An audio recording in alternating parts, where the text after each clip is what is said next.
Et on retrouve tout de suite le journaliste Serge Daniel. Bonsoir Serge. Alors vous êtes le premier journaliste à avoir révélé que le lieutenant-colonel Damiba se trouverait ce soir au Togo. Comment est-ce que vous avez obtenu cette information?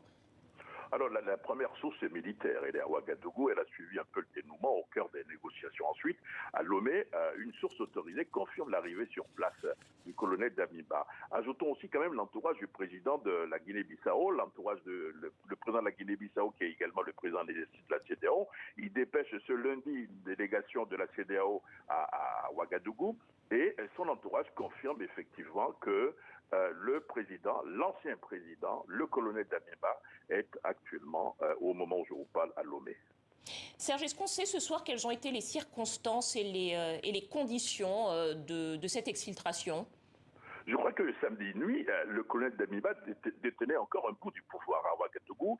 Il réunit ses partisans, mais fait un constat, c'est que le camp d'en face, celui des proches du capitaine Ibrahim Traoré, a ouvertement mobilisé la population, une partie de la population civile. Le colonel Damiba commence par réfléchir à sa sortie.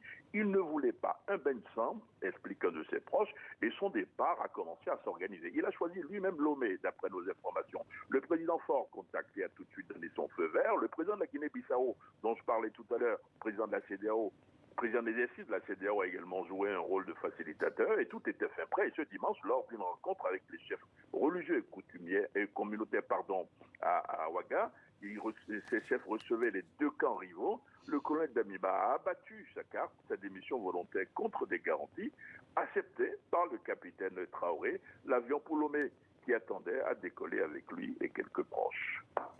On en sait un petit peu plus sur les garanties demandées et octroyées pour l'exfiltration du colonel Damiba, Serge? Ce qui est sûr à Lomé, il ne fera pas de politique. C'est évident. Ensuite, il a demandé un certain nombre de choses, c'est-à-dire il faut que le processus continue avec la CEDEAO, il faut qu'on respecte, que la lutte contre le terrorisme notamment continue et qu'il y ait vraiment, qu'on respecte le calendrier électoral notamment. Merci beaucoup Serge Daniel, merci à vous.